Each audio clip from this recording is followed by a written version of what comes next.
سے منع نہیں فرمایا کہ اب تو وہ چلی گئی ہیں، بلکہ فرمایا ساتھ اپنا پانی کی مدینہ المنورہ زادہ اللہ شرفا و تعظیما میں بڑی قلت ہے، پتہ کیا کر تو یہاں پر نا ایک پانی کا کنواں کھدوا دے اور اس کے اوپر لکھوا دے لِأُمِّ سعد، یہ سعد کی ماں کے لیے، فرمایا پانی لوگ پئیں گے اس کا ثواب تیری والدہ کو اللہ قبر میں پہنچا دے۔ ایک گلاس پانی کا آپ دیکھا اکثر ہم آگے رکھتے ہیں، وہ کہتے کہاں سے ثابت ہے بھئی، ہم تو پیار اور محبت کی صدا دیتے ہیں، تم پانی کے گلاس کی بات کرتے ہو، پورا کنواں ہم نے ثابت کر دیا۔ چلیے اب احادیث کی محبت کی طرف چلتے ہیں، احادیث کی اپنی ہی برکت ہے۔ نبی کریم صلی اللہ علیہ وسلم کی بارگاہ میں ایک صحابی حاضر ہوتے ہیں اور عرض کرتے ہیں یا رسول اللہ صلی اللہ علیہ وسلم، میرے والد گرامی دنیا سے چلے گئے، اگر ہوتے تو حج کرتے، اب میں اگر چاہوں اپنے والد کی طرف سے حج کروں تو کیا قبول ہوگا؟ پیاری آقا صلی اللہ علیہ وسلم نے ارشاد فرمایا اگر تیرے والد نے کسی کے پیسے دینے ہوتے تو تو نے ادا کرنے تھے؟ عرض کی جی یا رسول اللہ، فرمایا وہ ادا ہو جانے تھے۔ آپ نے اکثر دیکھا ہے نا کہ مرنے کے بعد، کب جنازے پہ اعلان ہوتا ہے بھائی کسی نے کوئی لین دین کرنا ہوتا ہے لے لو یا پھر معاف کر دو، پتہ ہے ہر بندے نے کوئی اگر کوئی بندہ معاف کر دے تو معافی ہو جاتی ہے، معافی مرن تو بعد بھی معافی ہو جاتی ہے۔ تو فرمایا اگر تیرے والد نے کسی کے پیسے دینے ہوتے تو نے ادا کرنے تھے؟ صحابی عرض کی یا رسول اللہ صلی اللہ علیہ وسلم بالکل ادا ہو جانے تھے اور میں نے ادا کرنے تھے۔ تو پیارے آقا صلی اللہ علیہ وسلم نے ارشاد فرمایا حج بھی ایک ثواب کا کام ہے اور یہ فرض ہے، تو ادا کر، یہ بدرجہ اولا ادا ہو جائے گا۔ بھئی حضور صلی اللہ علیہ وسلم کی امت ہے، ہم پر یہ کرم ہے، باقی امتیں دنیا سے گئی ان کا نامہ اعمال ختم، سلسلہ بند، مگر حضور صلی اللہ علیہ وسلم کے امتیوں کو یہ اعزاز حاصل ہے۔ حدیث پاک کا مفہوم ہے کہ قیامت کے دن جب سرکار کے امتی اٹھیں گے اور اپنے نیکیوں کے انبار دیکھیں گے تو حیران ہو جائیں گے یار اتنی ساری نیکیاں ہم نے تو کی نہیں، تو پھر آواز آئے گی یہ وہ نیکیاں ہیں کہ تم اپنی اولاد کو چھوڑ کر گئے تھے، وہ تمہارے لیے استغفار کیا کرتے تھے۔ یہ حضور صلی اللہ علیہ وسلم کی امت کو اعزاز حاصل ہے۔ تو عظمت والدین کے موقع پر یہ خوبصورت محفل پاک سجی ہے۔ پیارے آقا صلی اللہ علیہ وسلم کی بارگاہ میں ایک صحابی حاضر ہوتے ہیں، عرض کرتے ہیں یا رسول اللہ صلی اللہ علیہ وسلم میری والدہ دنیا سے چلی گئی ہے اور اگر وہ ہوتی تو صدقہ کرتی، اب میرا دل کرتا ہے والدہ کی طرف سے صدقہ کروں، کیا قبول ہو جائے گا؟ کیسے سوال ہے سرکار کی بارگاہ میں؟ میرے آقا نے ارشاد فرمایا بالکل ادا ہو جائے گا۔ تو وہ صحابی عرض کرتا ہے یا رسول اللہ صلی اللہ علیہ وسلم میرے 2 باغات ہیں پھلوں کے۔ کتنے؟ تھوڑے سے پھل نہیں جیسے ہم رکھتے ہیں، فرمایا پورے باغات ہی ہیں پھلوں کے، میں اپنی والدہ کی طرف سے صدقہ کرتا ہوں، میں اپنی والدہ کی طرف سے۔ تو حضور صلی اللہ علیہ وسلم کے دور میں والدین سے لوگ بڑا پیار کیا کرتے اور والدین کے لیے سال ثواب کیا کرتے تھے۔ اب میں آپ کو شعب الایمان کی بڑی پیاری حدیث پاک سناتا ہوں، جب میں نے وہ حدیث پاک پڑھی تو میرا دل جگمگا اٹھا۔ پیارے آقا صلی اللہ علیہ وسلم کی حدیث پاک کا مفہوم ہے کہ 3 چارپائیاں ہیں، کتنی؟ ایک طرف والد کی چارپائی ہے اور ایک طرف والدہ کی چارپائی ہے اور بندہ درمیان میں، بیٹا درمیان کی چارپائی پر ہے۔ فرمایا پیارے آقا صلی اللہ علیہ وسلم نے کہ اگر وہ بندہ درمیان میں بیٹھا ہے اور اپنے والدین کو خوش کر رہا ہے، اس طرح کہہ لیجیے ہنسا رہا ہے، کیا کر رہا ہے؟ خوش کر رہا ہے، ہنسا رہا ہے، محبت کر رہا ہے، ارد گرد والدین بیٹھے، کیسی حدیث ہے؟ فرمایا افضل من الجہاد فی سبیل اللہ، بڑی پیاری بات ہے بھائی۔ فرمایا رب کی بارگاہ میں جہاد کرنے سے افضل ہے اپنے والدین کو خوش کرے۔ اللہ اکبر، کیسی بات ہے یار، اللہ کرے یار والدین کا اللہ تعالیٰ ہمیں پیار عطا فرمائے۔ نبی کریم صلی اللہ علیہ وسلم کی بارگاہ میں ایک صحابی بڑی دور سے حاضر ہوئے، عرض کرتے ہیں یا رسول اللہ صلی اللہ علیہ وسلم میں بڑی دور سے آیا ہوں اور جہاد کے لیے آپ کے ہاتھ پر بیعت کرنے کے لیے آیا ہوں۔ پیارے آقا صلی اللہ علیہ وسلم نے ارشاد فرمایا جب تو گھر سے چلا تھا والدہ موجود تھی. جی یا رسول اللہ. فرمایا خوش تھی. عرض کی آقا سچے تھے نا؟ آقا نہیں خوش تو نہیں تھی. فرمایا کس حال میں چھوڑ کے آیا؟ آقا رو رہی تھی. فرمایا چل پھر واپس چل. کیا کر؟ واپس چل. اور جس طرح اپنی ماں کو رلایا ہے نا پہلے ویسے ہی اس کو ہنسا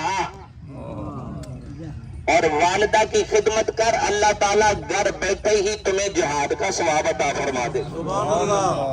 اللہ. ان کے والدین زندہ ہیں، والدہ زندہ ہے یا والد زندہ ہے، وہ بڑی خوش قسمت بندے ہیں بھائی. اور جن کے گھر میں والدہ موجود ہے وہ یہ سمجھ لیں کہ گھر میں چلتی پھرتی جنت انہیں نظر آ رہی ہے. گھر میں چلتی پھرتی جنت انہیں نظر آ رہی ہے.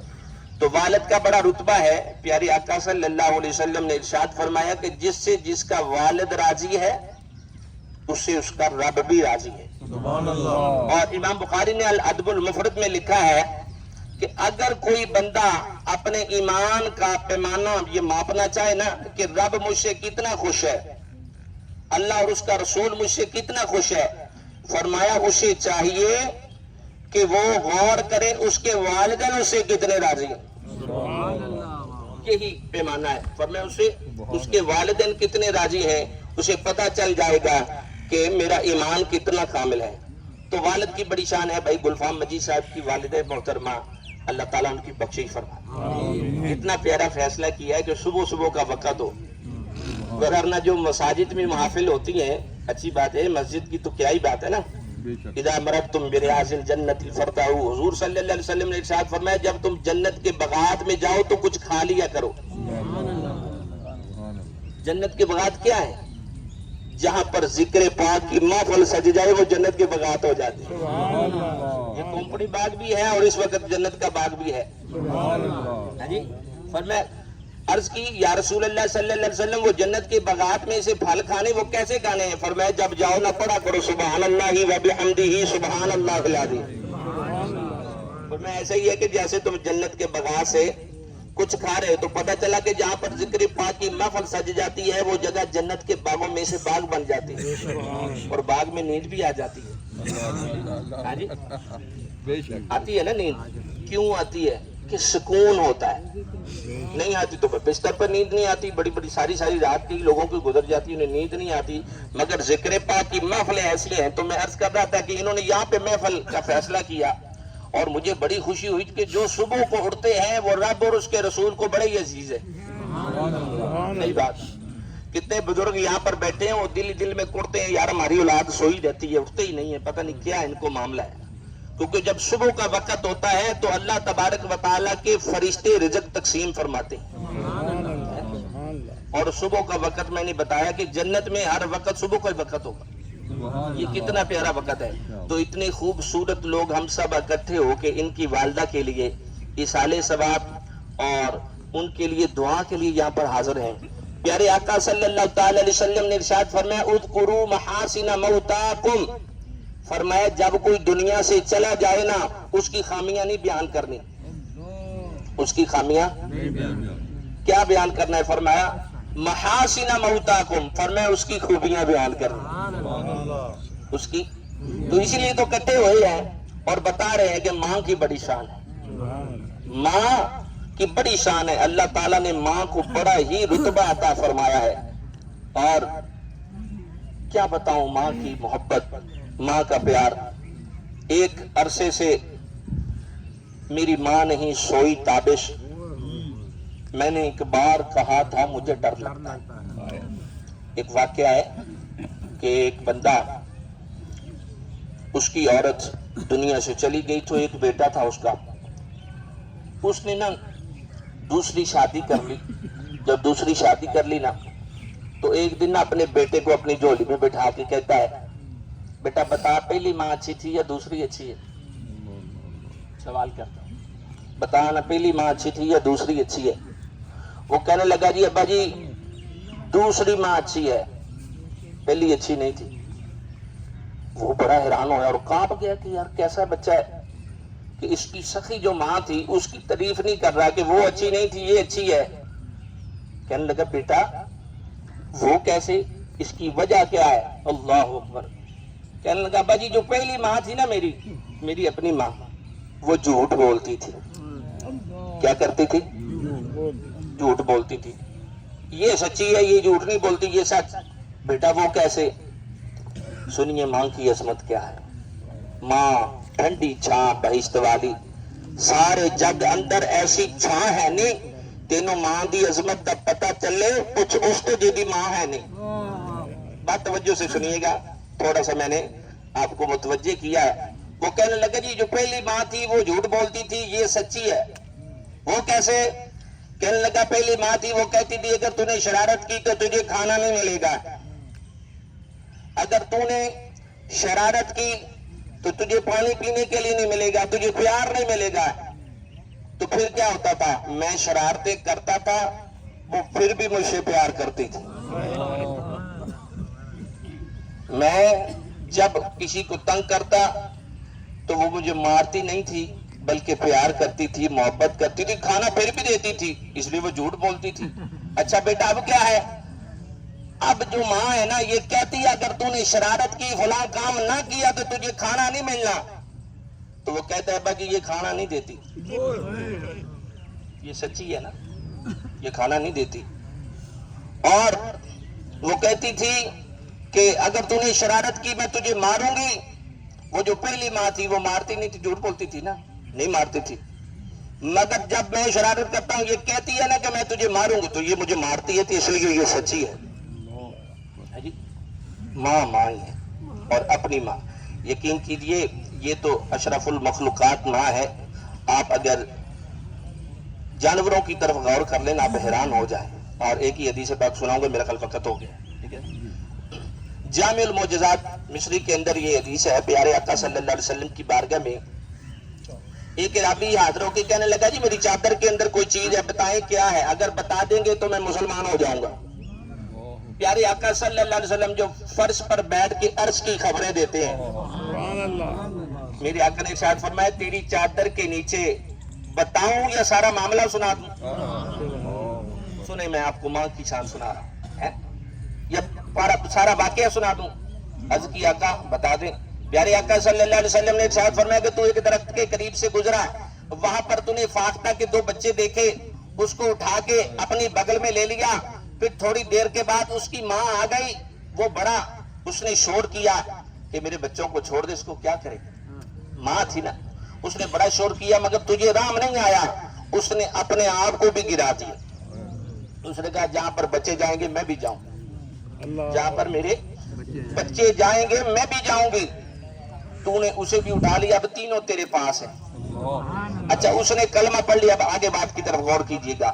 صحابی عرض کرتے ہیں یا رسول اللہ صلی اللہ علیہ وسلم یہ فاختہ کی مامتا اتنی پیاری ہے، فاختہ کی مامتا اتنی پیاری ہے. آگے سے جو جواب پیاری آقا نے ارشاد فرمایا ماں تو ماں ہی ہوتی ہے، ماں تو. اور جاتے جاتے کوئی نہ کوئی تقریر میں پیغام تو ہونا چاہیے. ماں تو ماں ہی ہوتی ہے. اللہ تعالیٰ ہمیں ماں باپ کا احترام کرنے کی توفیق عطا فرمائے. آگے حدیث کو مکمل کرتا ہوں. پیارے آقا صلی اللہ علیہ وسلم نے ارشاد فرمایا فاختہ کی محبت پہ متعجب ہو رہے ہو، حیران ہو رہے ہو کہ جی فاختہ کی مامتا اتنی پیاری ہے. فرمایا سنو، جب کوئی بندہ دل سے پکی سچی توبہ کر کے گناہوں سے معافی مانگ کے رب کی بارگاہ میں سجدے میں جاتا ہے، رب اس فاختہ سے بڑھ کر اپنے بندے سے پیار کرتا ہے. وہ بھائی اپنے رب کی طرف غور کریں، محبت کریں. امام غزالی فرماتے ہیں جو دنیا میں اس چیز کا متلاشی نہیں ہے، اس چیز کا منتظر نہیں ہے، اس کی خواہش نہیں رکھتا کہ کل قیامت کے دن میں نے رب کا دیدار کرنا، فرمایا اسے رب کا دیدار نہیں ہونا. کبھی ہم نے سوچا ہے صبح سے شام تک ہم نے رب کا دیدار کرنا ہے. اور یہ یاد رکھیں کہ قیامت کے دن سب سے بڑی نعمت، بولے سب سے، سارے بولے سب سے بڑی نعمت پتہ کیا ہے؟ رب کا دیدار ہے. سبحان اللہ سبحان اللہ. اس رب کا دیدار کے جو ماؤں سے بڑھ کے پیار کرتا ہے، سبحان اللہ. بے شک بے شک. ماؤں سے بڑھ کر پیار کرتا ہے. ہم کتنا پیار کرتے ہیں، کتنا ذکر کرتے ہیں، کتنا فکر کرتے ہیں، کتنی تسبیحات کرتے ہیں، کتنا رب کو یاد کرتے ہیں. کسی نے کہا نا کہ ہیرا بننا ہے تے ہیر دا چھڈ کھیڑا کسے روشن ضمیر دا چاک ہو جا کسے ذاکر تو ذکر دیاں سمجھ رمضاں تے ذکر فکر وچ چست چلاک ہو جا. سبحان اللہ بے شک بے شک. اور یقین کریں جن کا تعلق رب سے ہو جاتا ہے نا اپنے رب سے سچی جو محبت کرتا ہے اس کو پہلا نام پتہ کیا ملتا ہے؟ جو رب سے پیار کرتا ہے اللہ اسے پیار کرتا ہے. سبحان اللہ. میں خطیب پنجابی ہوں چونکہ پڑھے لکھے رات بیٹھے اس لیے میں اردو میں موقع محل ایسا ہے وغیرہ میرا ایک خطیبانہ اپنا انداز ہے. تو کتنا خوش قسمت ہے جو رب سے پیار کرتا ہے. کیا نام اسے ملتا ہے؟ جو رب سے پیار کرتا ہے رب اسے پیار کرتا ہے. اور یہ ایسی محبت ہے رب کی کہ جس کی جڑیں تو زمین پر ہیں مگر شاخیں آسمانوں تک پھیلی. سبحان اللہ سبحان اللہ. پیار کسے کر رہے ہیں؟ بولے ذرا کس سے کرنا ہے؟ رب سے. رب سے پیار کرنا ہے تو کیا کرنا ہے؟ اب سنیے پیارے آقا صلی اللہ علیہ وسلم نے ارشاد فرمایا جو بندہ چاہتا ہے کہ رب سے پیار کرے اسے چاہیے کہ میں محمد سے پیار کرے. اور جو چاہتا ہے کہ میں محمد صلی اللہ علیہ وسلم سے پیار کرے اسے چاہیے کہ وہ قرآن سے پیار کرے. اور جو چاہتا ہے کہ اسے قرآن سے پیار ہو جائے فرمایا اسے چاہیے کہ وہ مسجد سے پیار کرے. کیوں بھی مسجد سے پیار کر رہے ہیں نا. یقین کریں مسجد سے محبت کر لیں. یہ میرا پیغام ہے یہ میرا پیغام ہے. صبح صبح میں آپ کو ایک بات بتاؤں آپ کا دل خوش ہو جائے.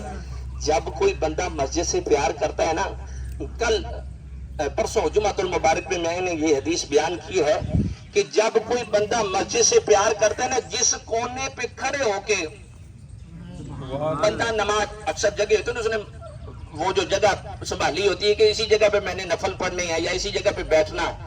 تو حدیث پاک کا مفہوم ہے اگر کوئی بندہ کسی دن چھٹی پہ چلے جائے نا نہ آئے تو مسجد کا وہ جو ٹکڑا ہے نا وہ رب کی بارگاہ میں دعا کرتا ہے یا اللہ خیر ہی ہوئے یا اللہ میرے عاشق دی خیر ہی ہوئے کتنے رہ گئے تھے یا اللہ انہوں ہر قسم دی بیماری تے بلا تو بچائیں. تو وہ ٹکڑا اس کے لیے دعا کرتا ہے مسجد اس کے لیے بے چین ہو جاتی ہے. اور جب وہ بندہ دنیا سے چلا جاتا ہے نا پھر وہ مسجد اس کے لیے دعائیں کرتی ہے. اور میں نے پڑھا کہ مسجد روتی ہے. جس کے لیے مسجد روئے اور بھائی پیار کرنا ہے تو مسجد سے کر لو. مسجد سے محبت کر لو یار. مسجد سے پیار کر لو. وہ کیسا بندہ ہے کہ مسجد میں جاتا سب سے اینڈ پہ ہے اور نکلتا ہے ایسے. آپ نے دیکھا کہ اسکول میں چھٹی ہو اور چھٹی کے وقت اور گیٹ پہ کتنا رش ہوتا ہے بچے ایسے بھاگتے ہیں جیسے پھنس جاتا ہے. تو ساڈے بھی یہی حال ہے کہ جدو چھٹی کا ٹائم ہوتا ہے جناب اسی مسجد تو نکلنے تو جناب پھنس کے میں چھتی باہر چلا جاؤں. اور جب تک بندہ مسجد میں رہتا ہے اس پہ رب کی رحمت نازل ہوتی رہتی ہے. اللہ تعالیٰ آج کی خوبصورت محفل پاک کا صدقہ ہمیں مسجد سے محبت کی توفیق عطا فرمائے. رب سے محبت کی توفیق عطا فرمائے.